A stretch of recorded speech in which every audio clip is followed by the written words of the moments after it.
Hello everyone, welcome to back my channel. I hope everyone is having a wonderful day. Before starting the video, please go ahead and hit the subscribe button and give this video a thumbs up. General Hospital sees Ava Jerome, Mora West, panicking because she is flat broke, and she may soon go to extremes to pay her $2 million in debts. Is she going to turn to an enemy of Sonny's, Maurice Bernard, for help? We're going to talk about whether Ava will sell out Sonny to solve her financial problems after he just pushed her too far, and Christina Corinthios Davis, Kate Monsey, tries to kill her this week. Ava is scrambling to find a large chunk of cash so she doesn't lose her art galleries and her only sources of income, because the fact is, she owes the IRS a big old pile, and she's not doing really well with a budget.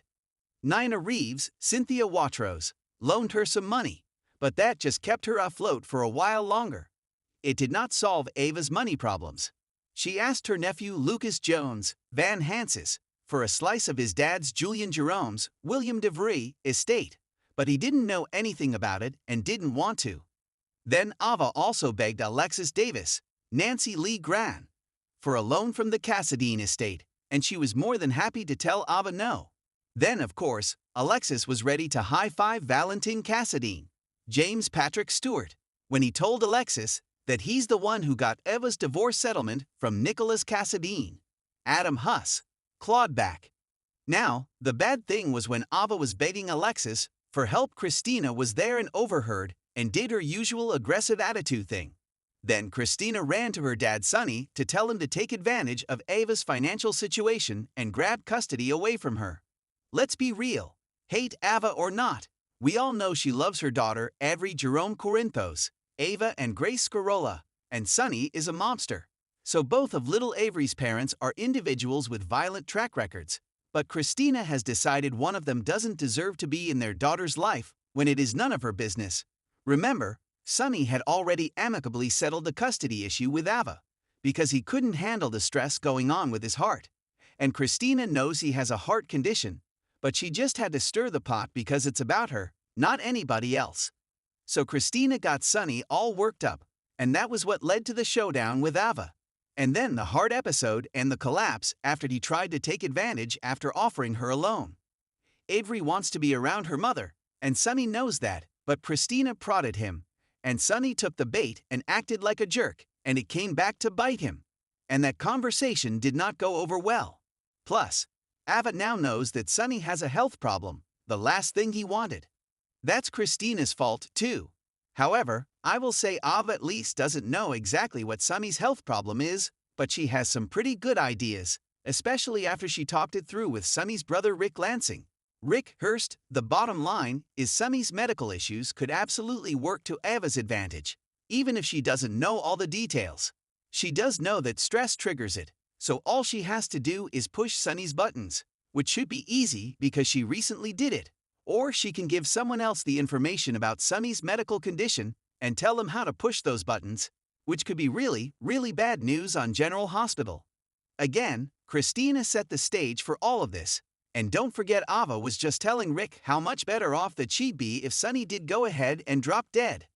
So yeah, I could see Ava doing something first, because she's desperate to get the cash she needs, and second, because Sonny seems to be back around to trying to steal her daughter. You can only corner someone to some extent, you know. It's like you back a dog into a corner, you get bitten, and that's what we're seeing. All of this could put Sonny at risk, because Ava may feel like she has no other choice but to sell him out to an enemy. Let's be real, Sonny's got plenty of enemies. All Ava needs is one of them with deep pockets and a big grudge who wants to know what she knows and how she can help them access Sonny or know where his vulnerable spots are in his security, or in this case in his personal life with his medical issue. One person who might offer Ava a couple 2 or 3 million to get this information and cooperation is Jen Sidwell, Carlo Rota. He wants Sonny out of the way so he has access to the piers and other things Sonny controls, and Sidwell is filthy rich. Plus, Ava already met him and got flirty and chummy with Sidwell when he was at her art gallery buying an expensive painting, and he's invited her out to the house to help hang it and give him some more advice. So, Ava might take the chance to dangle a carrot in front of Sidwell and let him know that she knows things about Sonny he might want to know, You know. And in the past, Ava denied she knew anything about his business. But we all know that's not true. So another possibility for a dirty deal that she might make is Congressman Drew Kane Quartermain, Cameron Matheson. He and Ava might get together. He's loaded and awful, and she might offer to do his bidding, whatever he needs. Remember, Drew was open to the notion from Sidwell about eminent domain to take Sonny's peers. So, this might be a win across the board. There's no doubt that Drew could benefit from Sonny's downfall. But there are plenty of other things Ava could do to help Drew. He might love to have a lackey at his disposal. And of course, money is no object. I will say, I think Ava would think twice before doing dirty business with Drew just because Nena hates him. And so does her friend Portia Robinson, Brooke Care. But if Ava is so desperate financially that no one's off limits, she may feel like she has no choice. Then, of course, there is whoever this mystery person is who planted the bomb in Sonny's penthouse. We know it's not Drew and likely not Sidwell because Jason Morgan, Steve Burton, seems to believe him. So we'll find out more on it this week because recently Valentin told Sonny it was someone from Pikeman, which may or may not be true. Ironically, it could be Valentin himself, and he just lied to Sonny's base. Another possibility is Brennan, Charles Mazur, who has a past association with Pikeman. And of course, Valentin hinted Brennan may be the overall director of the whole WSB, so that's a complication. In the end, Sonny's penthouse explosion may be WSB or Pikeman related. If Brennan's behind it, somebody like Ava might be very useful to him. And the WSB has plenty of assets and resources and could give her a couple of million. Obviously, it would be horrible if Ava conspired with whatever person that burned Michael Corinthos, Chad Duell, to a crisp. But first of all, Ava has done so many terrible things before, so let's not think that she wouldn't do this terrible thing. You know, second is that it could be that there is a new Pikeman leader that may approach Ava if they still want Sonny dead, and maybe they did or didn't have something to do with the bombing. But let's be real, Ava would get into that. So we have sexy stranger Marco coming back to Port Charles soon. Well, back coming to Port Charles. We saw him in Miami. That was the guy Lucas met, and he is allegedly the son of Natalia Rogers Ramirez, Eva LaRue, and Sidwell. And reportedly Marco has ties to some dirty mob sort of dealings. Some kind of organized crime things may be related to his dad's operation. Maybe he's got his own. Marco may meet Ava Jerome through her handsome nephew Lucas, and that could have them starting to conspire against Sonny. She may get an offer she can't afford to refuse from a very bad man, no matter who it is. Making things worse this week, Christina slices through Ava's brake lines, causing a horrific car crash. I can imagine that after this happens, she's going to realize that it was either Sonny or Christina that tried to kill her because Christina hates her, and Sonny literally just threatened her life the other day. So once that goes down, all bets may be off. And Ava may sell whatever info she has about Sonny to the highest bidder, no matter who it is, no matter what they want the information for. You know, Ava's financial desperation drove her to beg Sonny for a loan, and he may have cause to regret not just saying yes, and instead letting Christina getting him all riled up. This all could come back to bite him if Ava makes a big money deal to save her butt, and she does it with somebody who's got an agenda against Sonny. Ava Jerome has always prided herself on her independence and ability to outmaneuver even the most dangerous of Port Charles power players. But as financial pressures mount, she finds herself backed into a corner, one that could push her straight into the arms of Sonny Corinthos' worst enemy. Ava's money woes come to light. Ava's once thriving art gallery has taken a major hit. After years of maintaining Windermere and struggling to rebuild her business after various attacks, her funds are running dangerously low. She refuses to go crawling to Sonny Corinthos, despite their complicated history and co-parenting relationship with their daughter, Avery. With mounting bills and no quick solution in sight, Ava is desperate. A loan from the bank? Not an option, not with her tainted reputation.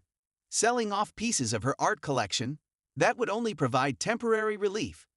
No, she needs something more substantial. Something that will secure her long-term stability.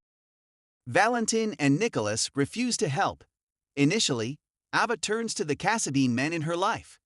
She approaches Valentin Cassadine first, hoping that his own wealth and history of mutual dealings would convince him to provide assistance. However, Valentin is wary. He has his own interests to protect, and aligning himself too closely with Ava, especially after past betrayals, feels too risky. Next, she considers reaching out to Nicholas, but given their disastrous past, she knows better than to rely on him. With Spencer Cassadine reclaiming his place in the family and Esm's lingering presence, Nicholas has no reason to come to her aid. Besides, the last time she trusted him, she nearly lost everything. Ava's desperation leads her to a dangerous deal. When all other avenues close, Ava finds herself entertaining an unthinkable option. Turning to one of Sonny's biggest rivals, she's heard whispers of a new player in town, an investor who isn't afraid to challenge Corinthos' reign. This person has resources, influence, and most importantly, cash to burn. The catch? Aligning herself with them would put her directly at odds with Sonny. Despite her better judgment, Ava sets up a clandestine meeting. As she steps into the dimly lit lounge, she's met by none other than Cyrus Renault. The criminal mastermind has kept a relatively low profile since his return, but he's been quietly building power in the shadows. Cyrus is more than happy to extend a financial lifeline, under one condition: she must agree to become his informant within Sonny's inner circle, the ultimate betrayal. Ava is torn. She knows the dangers of getting involved with someone like Cyrus. Aligning with him means risking not only Sonny's wrath, but also her own safety. However, she also understands the cost of turning him down: financial ruin and vulnerability. As she weighs her options, Ava considers the impact on her daughter, Avery. Would aligning with Cyrus put her at risk? Or would it grant her the financial security she so desperately needs? And more importantly, could she truly betray Sonny, knowing full well how dangerous Cyrus is? Ava Jerome is no stranger to making dangerous choices, but this may be her riskiest move yet. As she signs the deal with Cyrus, she knows there's no turning back. The only question now is, when Sonny finds out, will he ever forgive her? Thanks for watching this video, and please subscribe our GH News 24 YouTube channel for more update news.